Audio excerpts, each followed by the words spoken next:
Grèce aujourd'hui, un pays qui est moins sur le devant de l'actualité ces derniers temps. Les différents plans de sauvetage ont été adoptés et les médias ont braqué leurs objectifs sur d'autres contrées. Pourtant, ces plans, accompagnés d'une cure de rigueur drastique, sont désormais à l'œuvre en Grèce et leur poids est très lourd pour la population.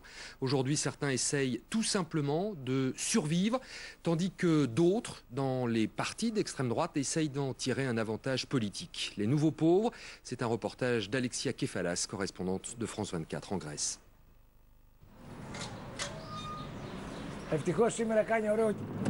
Toutes les semaines, Kostas doit faire des kilomètres pour trouver du bois. Regardez, il y a un beau soleil, mais en réalité, on trempe de froid. Je n'ai pas d'argent pour acheter du fioul domestique, donc je vais chercher du bois pour ma cheminée. Nous sommes à Ménidi, une province située à 1 heure d'Athènes. Il fait 4 degrés et le taux d'humidité est au plus haut. Ici, comme dans le reste du pays, les temps sont durs.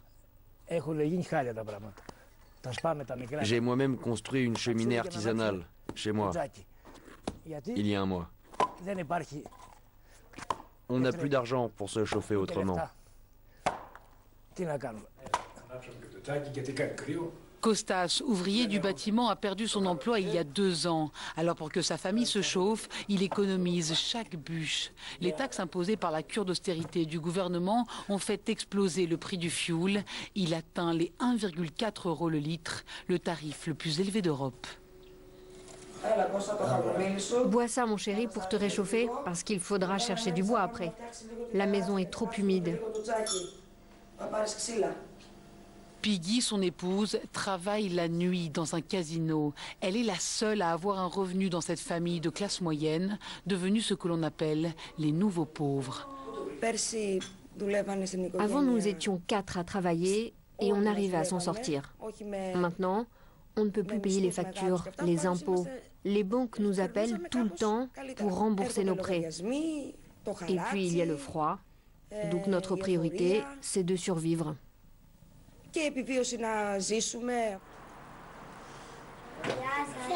Ces bambins sont loin de ces préoccupations. Nous sommes ici dans un centre pour enfants. Une minorité d'entre eux y a été placée par des parents victimes de la crise économique. Les autres sont orphelins. Malgré tout, pour eux, l'hiver rime avec fête.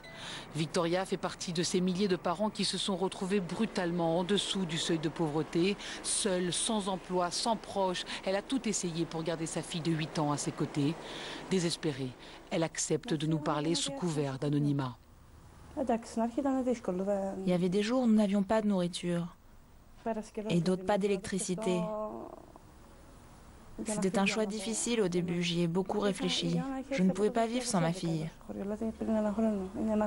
Mais je n'avais pas de travail, il y avait beaucoup de frais pour elle et je ne pouvais plus tenir le coup.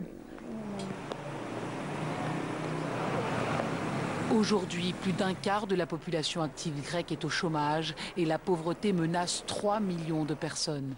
La rigueur imposée au pays touche aussi les enfants les plus aisés. Les coupes budgétaires dans l'éducation nationale sont les plus importantes de l'Union européenne. Alors certains, comme Anastasia, 15 ans, sont contraints de suivre des cours dans des salles de classe non chauffées en plein hiver. Regardez, je porte un t-shirt, un pull, un autre pull, un blouson et un autre blouson parce que j'ai froid en classe. Il n'y a pas de chauffage. On ne peut pas suivre les cours correctement. Quand il pleut, comme il n'y a pas de toit étanche, il y a de l'eau partout qui coule. C'est vraiment horrible. La famille d'Anastasia vit dans la précarité. Pour survivre, ses parents font la queue ici, au milieu de cette foule, pour obtenir de quoi se nourrir. Ils acceptent d'être filmés, mais discrètement. Nous sommes au sud d'Athènes et ce jour-là, c'est jour de distribution d'aliments et de vêtements. Seulement l'accès est réservé aux Grecs. Les cartes d'identité sont minutieusement contrôlées et l'opération se déroule sous haute surveillance. Ces gardiens sont des militants d'Obdoré, le parti xénophobe qui compte 18 députés au Parlement. Avec ces initiatives, ce parti ultranationaliste veut se distinguer de la classe politique majoritairement corrompue. Le succès est immédiat. Sa popularité a bondi de 0,4 à 12% en 3 ans. C'est important pour moi parce que je suis au chômage depuis 2 ans. Avec Aube Dorée, c'est différent parce que les députés donnent une partie de leur salaire au peuple grec, là où les autres députés empochent tout. Ils comprennent nos besoins et ils agissent. Mais ce parti a aussi une face cachée beaucoup plus violente. C'est ce qu'a pu découvrir Łukasz, un immigré polonais de 18 ans. Les attaques racistes se multiplient dans le pays, même dans les écoles. Un nationalisme ultra-violent se propage. Et pour cause, les migrants sont de plus en plus nombreux à passer par la Grèce en quête d'un meilleur avenir en Europe. Avec la crise, ils sont devenus les boucs émissaires des Grecs appauvris et déchus du système. Mais pour Łukasz, l'Aube Dorée est un véritable danger. Lui-même a été passé à tabac il y a 6 mois. Il s'en souvient encore. J'ai juste eu le temps de regarder derrière moi et ils se sont mis à me frapper. Ils étaient 2, de mon âge. Nous nous sommes battus pendant quelques secondes.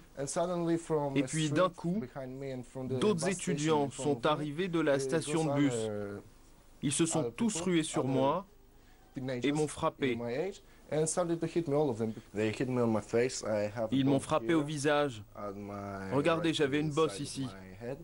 Et j'avais aussi des bleus de l'autre côté du visage. Łukasz a peur. Il voit chaque jour des militants d'Aube Dorée gagner du terrain chez les jeunes de son âge. Ça fait 2-3 ans qu'Aube Dorée ratisse large parmi les jeunes, jusque dans les écoles et sur les terrains de football. C'est aussi pour cela que Łukasz s'implique dans les mouvements de lutte contre le racisme, comme ici, dans ce quartier. Cet après-midi, tout le voisinage manifeste contre les militants d'Aube Dorée. Il est important de montrer à la société qu'Aube Dorée n'est pas un parti, mais une organisation néo-nazie qui frappe des migrants. Nous n'avons pas peur d'eux.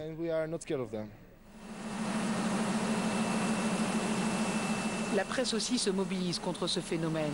Ce quotidien, le journal des journalistes, vient de voir le jour. Il met un poids d'honneur à prévenir la société des dérives de l'extrême droite. Son directeur, Nicolas Voulelis, assume ce combat. Il y entraîne toute sa rédaction. Nous, ici au journal, nous sommes en guerre ouverte avec Aube Dorée.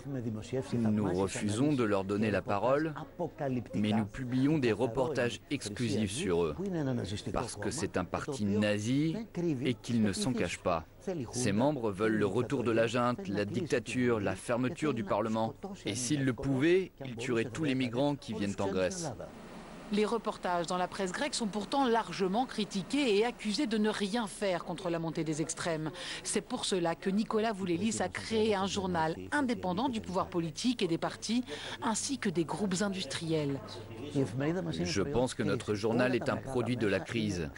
On voit que tous les grands médias sont endettés et dépendaient des banques ou des gouvernements qui leur donnaient des fonds pour survivre et qui ne le font plus maintenant. La corruption est un fléau endémique. Les médias sont à la merci des forces politiques et financières.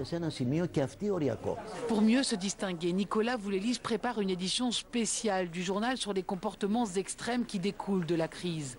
Cette fois, il choisit la dépression et ses conséquences. Dina, demain tu vas dans la banlieue d'Athènes pour suivre des familles et voir les effets de la crise. Nous décidons de suivre Dina. Après plusieurs heures d'enquête, le constat est une fois de plus le même pour la journaliste. Son pays s'enfonce dans la misère.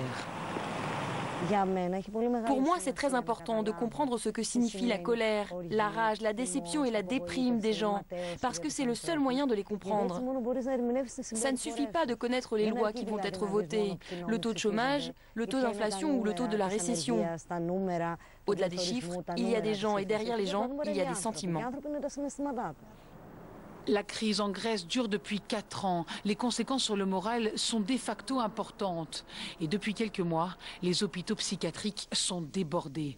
Les médecins doivent non seulement travailler dans des conditions précaires, mais aussi gérer un afflux quotidien et croissant de nouveaux patients. D'après les chiffres officiels, leur nombre a doublé. Parfois, nous manquons de matériel, de médicaments, de nourriture aussi. Je ne sais pas si nous pourrons faire face avec les nouvelles mesures d'austérité. On est dans le rouge, bientôt on ne pourra plus s'occuper des patients. On m'a coupé l'électricité depuis 17 jours. Je ne sais plus où aller. Je suis au bord du gouffre. Il ne me reste que mes yeux pour pleurer. C'est pas très compliqué de sortir d'ici. Mais où est-ce que vous irez si vous sortez d'ici? Si on sort, ce sera pour aller chez des proches, pour rentrer dans nos familles. Mais vous savez où aller? On ira chez notre femme ou nos enfants, dans nos familles. Vous en avez, vous, une famille? Moi, j'ai personne. Donc vous allez rester ici le temps qu'on trouve une solution.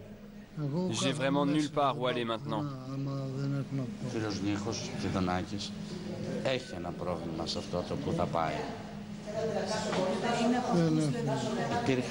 La situation de Nikos est compliquée. Avant, on avait des centres d'accueil pour aider nos patients à se réinsérer dans la société. Mais avec la crise et les coupes budgétaires, ces centres ne fonctionnent plus correctement et on doit donc faire face à cet afflux de patients.